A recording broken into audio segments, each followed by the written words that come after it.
endorphins. Hey, this is Lisa Danforth from Lisa Danforth Coaching and Remote Working from Home. And today I'm here with a brilliant Rhonda Berns from Ronda Berns Consulting. I have known Rhonda and worked with Rhonda in many different ways. And I'm so excited to share her brilliance with you. Rhonda helps people with sales, and today, really gives them the tools, the core tools. And today she's going to be sharing tips to stay connected to your client. And what she's really going to be talking about is the true essence of sales. And it's all about relationships. And Rhonda is just phenomenal with this. So I'm going to hand it right on over to you, Rhonda. You take it away. If I've got a quick question, I will pop in, but run with it, girl. Super. Lisa, thank you for having me on today. This is a great opportunity to really be able to talk to many, many people during these times when we need some advice and we need some help to really navigate what's happening today. And one of the things that I wanted to share with everyone was, how can you use sales to really stay connected to those people that you care about, the people that are really important to your business, the people that are really important to yourself, and how do you use that going forward, especially today? For me, relationships is what you said, Lisa, and that's exactly what sales is. I preach this, I talk about this, and I have for many, many years. Sales is about building relationships with your customers. It's about really knowing how to ask questions, how to actively listen, how to really help them reach their goals. Sales is never about being transactional. It's about being authentic. So it's really about building that trust. And today, with what's happening right now, trust and building those relationships are really more important than ever.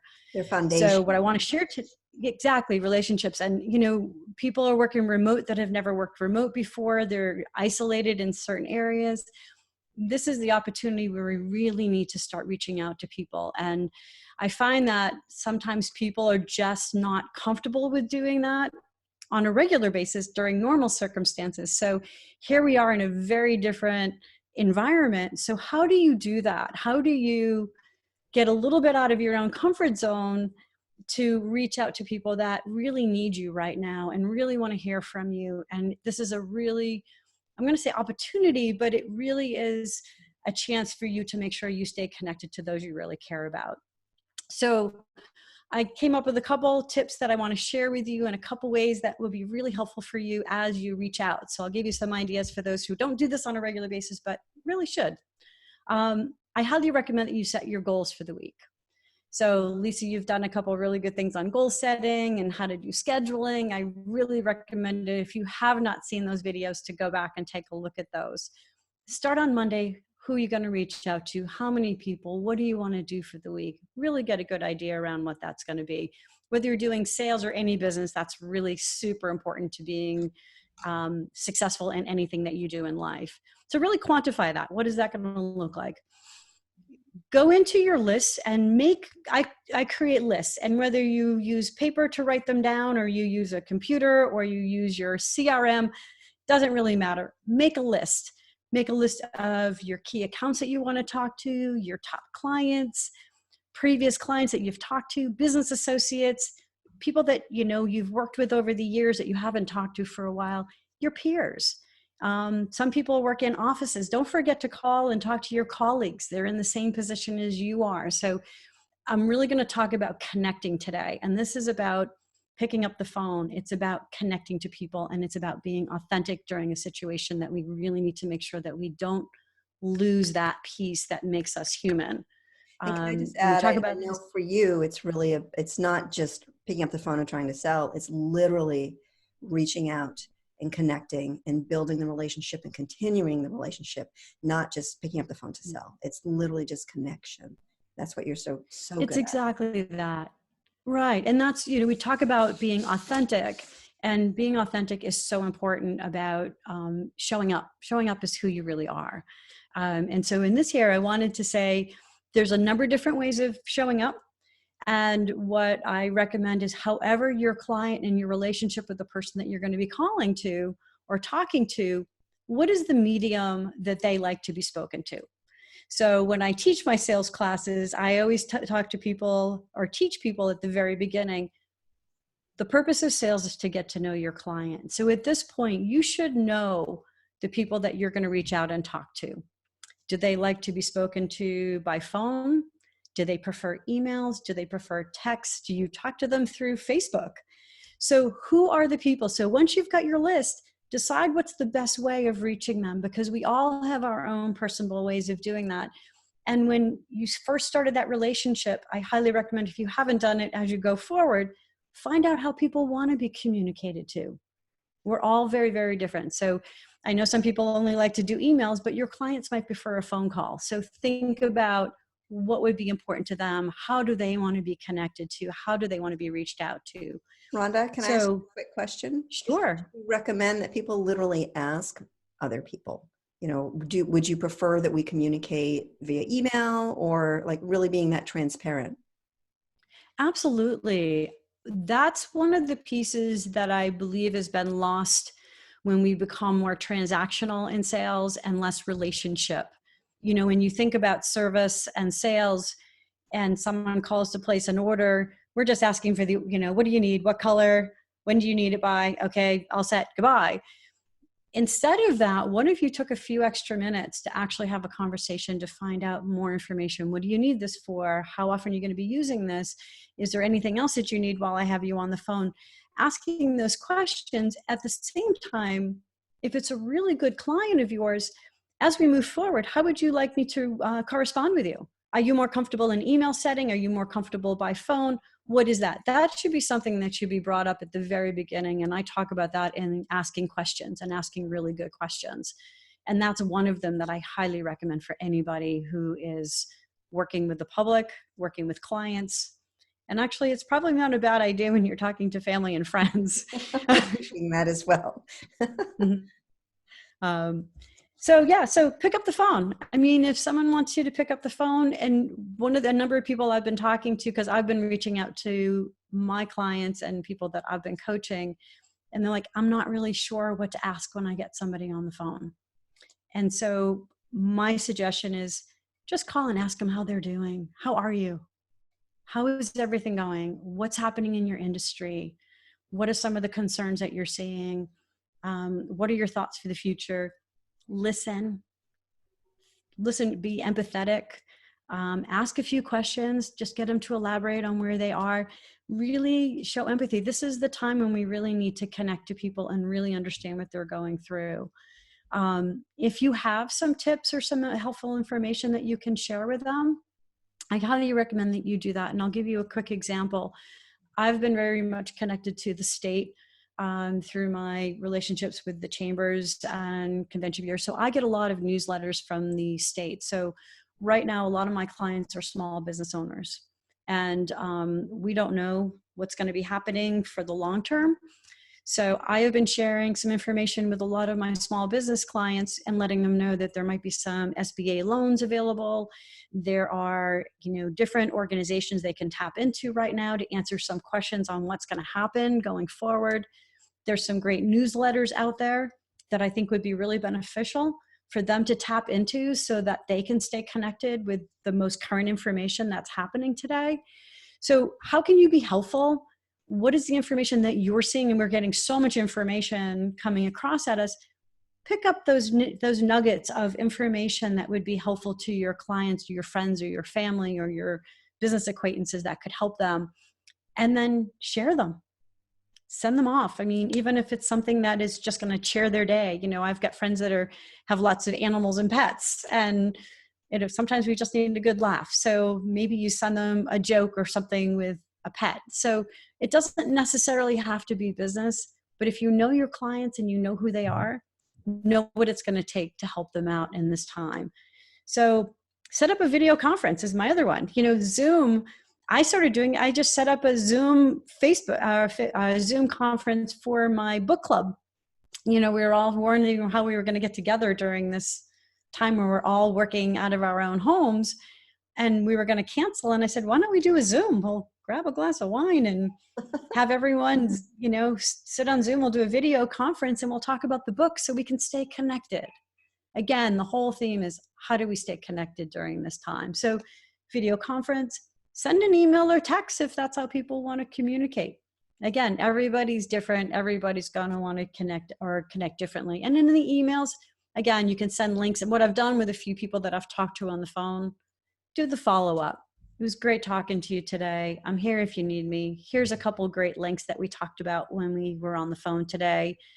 And, give me a call and let me know if I can help you with any of that. If you need to connect just to talk to, I have a few friends that are clients actually that are solo, locked in an apartment. So we need a little bit more of this. I know, Lisa.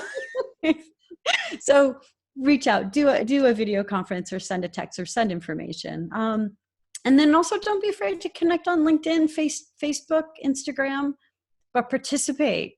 Don't just be a LinkedIn stalker, or Facebook stalker and you're reading everything. Now's the time to really participate. You see a conversation going on and you have something helpful that you can share, jump in and be helpful, be an expert, show them what you have to offer, be authentic, offer to help people. This is the time when I'm really seeing people becoming, it's renewing my faith in humanity. Sometimes we got so busy when the economy got so robust that we just went about our business so often where we didn't stop. So in the midst of this crazy time, what I'm seeing is an incredible outpouring of humanity, and it really feels good to see that. And so this is an opportunity for you to reach out to your clients, to your friends, to your business acquaintances, to family and friends. Stay connected. Don't lose that connection with people just because we're going through a difficult time right now. This is the time when people need you more than ever. That is beautiful.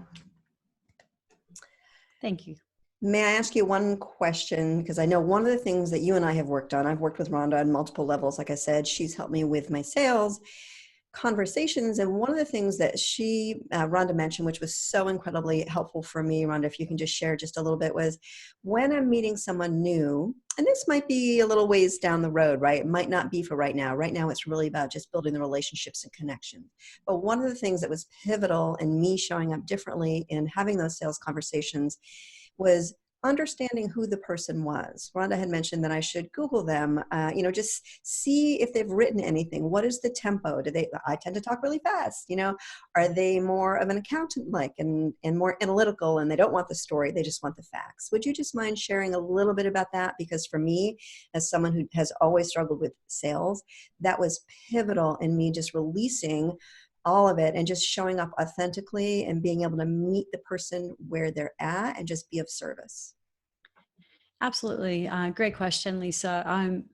One of the things, there's not a one size fits all. So, we read about 5 tips on how to sell, and this is what sales is all about, and follow step 1, 2, 3, 4, and 5, and you're going to be an expert salesperson.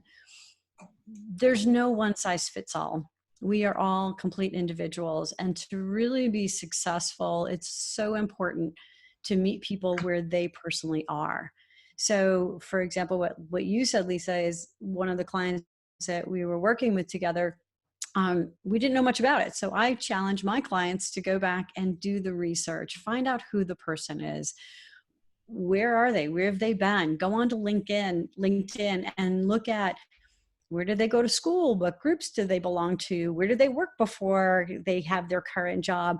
You can start to see patterns, and different people want to be spoken to differently or actually approached differently. What you had mentioned, the accountant type. Accountants are usually more facts and figures and just give me the details. I don't want the fluff. And then I have other clients too, even myself, who, they want that softer approach. They want more stories. They want to have more conversation. They want to be, actually approached differently. We talk about mirroring, and I do a lot of coaching on mirroring, and it is really matching the tone, the person who shows up that you sit down to meet with, because we feel more comfortable with people that are like us. And it's not anything more than being a little bit more of a chameleon, of showing up to who's in front of you right now. Who are you talking to? And I always give this example. If I'm talking to someone from New York, you're going to be talking extremely, extremely fast, and you're going to be having these conversations, and you're going to want to keep the pace going with them because they talk really fast. And if you started talking very slow, you're going to lose them. However, if you work in service, or I have a client who is 75 years old, little bit hard of hearing, I'm going to slow my pace way down and I'm going to make sure that I follow it. So it's not being not authentic.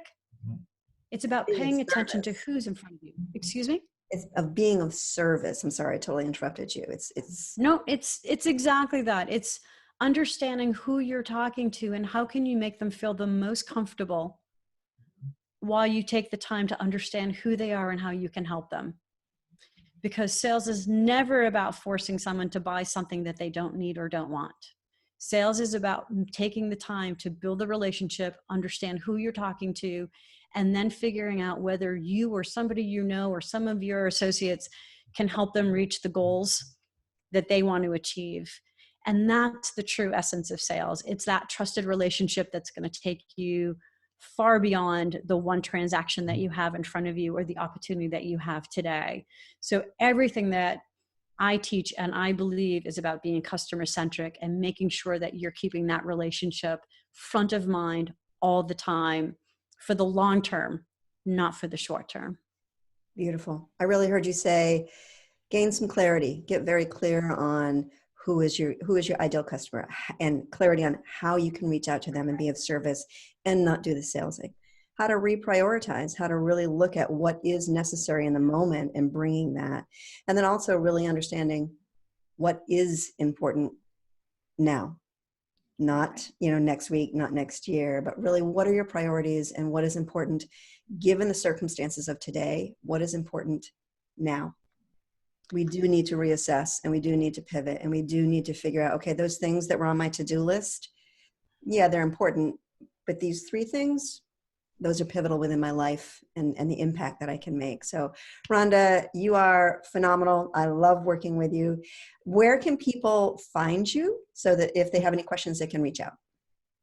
So you can go to rondaberns.com, and that's RondaBerns.com. That's my website, and all my information's on there. And I do want to put this out. Feel free to email me and send me a message. I will respond to you right away. I'm here to help. This is difficult. Reaching out to clients during this time is difficult for a lot of people. If I can help you reach out and make those connections today, I'd be more than happy to do that. So please don't hesitate to reach out to me and let me be a service to you. It's beautiful. It's all about a culture of caring, right? Really taking anything that we can do to put it out there and serve. We can get so focused on the reality of today that we lose focus on the future that we're wanting to create, and we are going to have to pivot. So Rhonda, thank you for sharing the tools on how to pivot and how to look at the moment that we're in right now and still utilize it and move forward to where we want to go. Thank you so much. If you like this video, please share the video. And if you're willing, please share the group with anyone that you think would benefit. Thank you, Rhonda. I am so, so grateful, A, for your friendship, for your talent, and for you sharing your brilliance. Thank you. Thank you. Stay well.